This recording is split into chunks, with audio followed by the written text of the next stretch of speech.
Maggie was sitting on the sofa. She had a photo in her hand.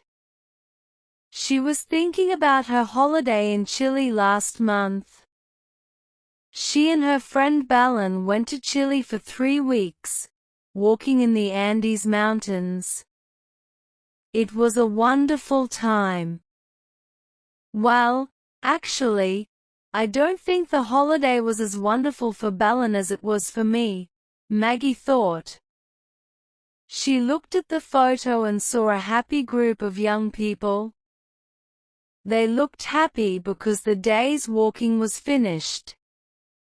They were also happy because that was the day they saw the beautiful bird.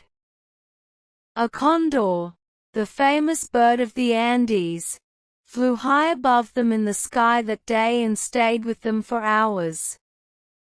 Maggie was sad to see it fly away at the end of the day.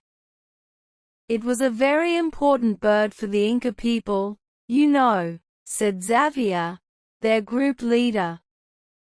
On lots of old Inca buildings you can see an unusual cross. It's unusual because it has 3 levels.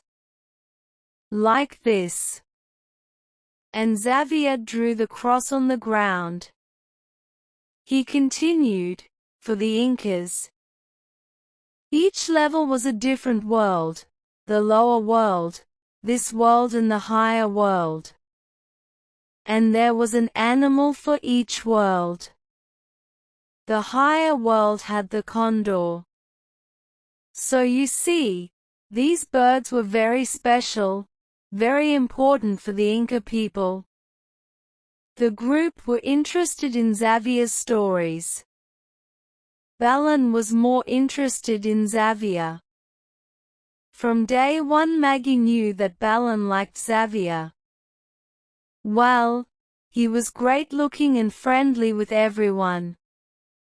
Balin talked to Maggie a lot about Xavier. What he said to her, how she felt.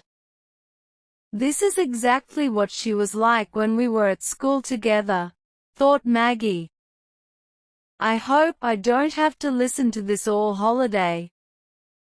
At the end of the first week, Maggie went for a walk after dinner without the others. She didn't go far. She just wanted to be quiet and on her own with the stars in the dark sky.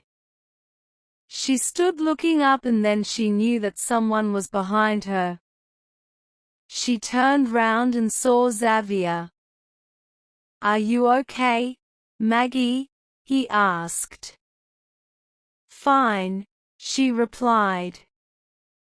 It's beautiful here, isn't it? I love the mountains. It's so different from where I come from. I was born near here, so I love it too, Xavier said. They sat and talked for a long time. She learnt about his life and about the life of ordinary people in Chile. From that day, she and Xavier had a special friendship. They often talked together after dinner, and something more than a friendship began. And of course Balin saw it. It's okay, Maggie, really, said Balin. I don't mind. But Maggie felt she did mind, and sometimes she saw Balin looking at her rather coldly. But at the end of the holiday things were okay between the two friends. And Balin actually said she wanted to go on holiday with Maggie again. Maggie got up slowly from the sofa. She enjoyed dreaming about her time in Chile, but she had to make dinner. Balin was coming tonight. She walked into the kitchen and started cooking the meat for the lasagna. Oh, I forgot to buy the tomatoes, she thought. She took her money and left the house. She walked quickly to the shop at the end of her street. In her house the phone rang and, of course, nobody answered it. Then the answer phone started. "Hi, this is Maggie. Sorry, I'm not here to take your call, but please leave your name and number, and I'll call you back later. Thanks." There was a small noise at the other end of the phone. Someone was getting ready to speak.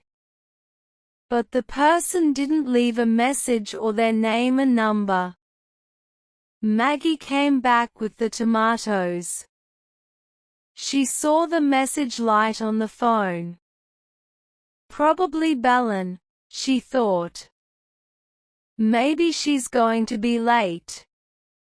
Maggie played the message, but there was nothing to listen to. Strange, she thought. She went into the kitchen and finished the lasagna. Then she took a glass of red wine into the living room. She picked up the phone. Telephone number 077885367882. Call today at 7 p.m. hours, she heard. Maggie wrote the number down and thought, "Don't know anyone with that mobile number." But then she heard someone at the front door. It was Belen. "Hi, Maggie," said Belen and gave her a kiss. Something smells good." They walked into the living room and Maggie gave Belen a glass of wine. "It's good to see you," said Maggie. "You look great. I love your hair." "Thanks." "And how's the lovely Xavier?" asked Belen. "Have you heard from him?"